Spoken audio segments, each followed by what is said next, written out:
गांव का बड़ा घर, सुबह का समय, पक्षियों की आवाज, आंगन में दो औरतें काम करती नजर आती हैं।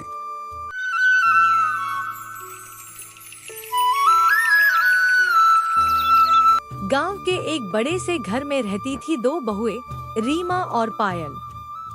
रीमा बड़ी बहू, पतली दुबली, गोरी चिट्टी और बहुत सलीकेदार।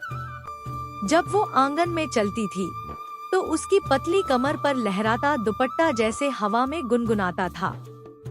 लोग कहते थे, अरे ठाकुर साहब की बड़ी बहू तो हिरनी जैसी पतली कमर वाली है।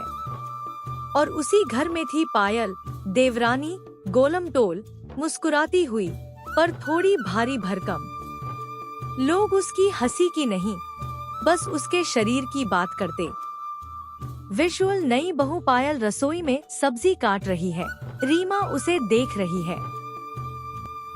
शादी के दूसरे ही दिन सासू माँ ने कहा, बड़ी बहू, अपनी देवरानी को घर के काम सिखा दे।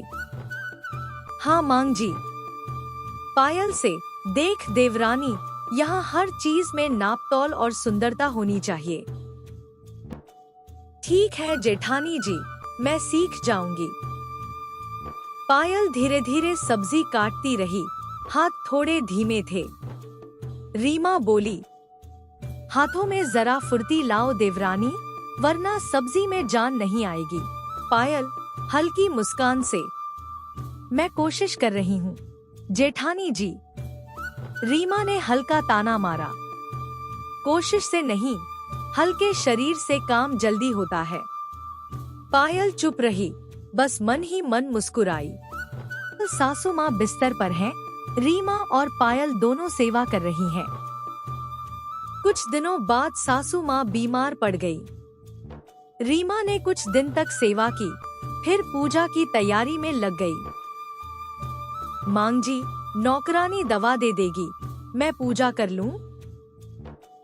लेकिन पायल रोज मांगजी के पास बैठती, दवा देती, खाना खिलाती, कहानियां सुनाती। धीरे धीरे मांगजी का दिल पायल से जुड़ गया। बड़ी बहू, तेरी देवरानी भले मोटी है, पर दिल से बहुत हल्की है। रीमा मुस्कुरा दी, पर उसके मन में कुछ बदलने लगा था। एक दिन ठाकुर साहब के पुराने दोस्त शहर से आए। रीमा ने सुंदर साड़ी पहनी, पतली कमर पर दुपट्टा बांधा, सब उसकी तारीफ कर रहे थे।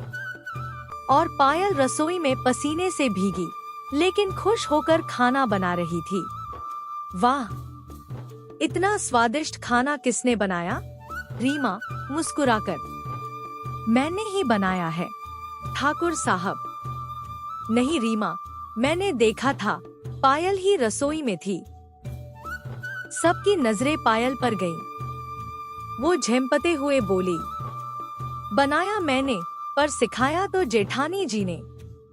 रीमा ने पहली बार उसकी सादगी में असली सुंदरता देखी। विजुअल घर में सजावट, नाच गाना, पायल। फिर घर में आई छोटी बहन की शादी।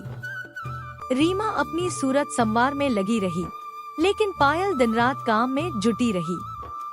मेहमानों की सेवा, खाना, सजावट, सब उसी ने किया। जब बारात लौटी, सबने कहा, देवरानी बहू ने तो कमाल कर दिया। रीमा बस खामोश खड़ी रही। पहली बार उसे अपनी देवरानी पर गर्व हुआ। अब गांव वाले कहते, ठाकुर साहब के घर की दोनों बहुएं तो लक्ष्मी हैं, एक रूप की, एक स्वभाव की। और यही थी पतली कमर वाली जेठानी और मोटी कमर वाली देवरानी की कहानी, जो हमें सिखाती है कि सुंदरता शरीर में नहीं, बल्कि दिल की सादगी और अपनापन में होती है।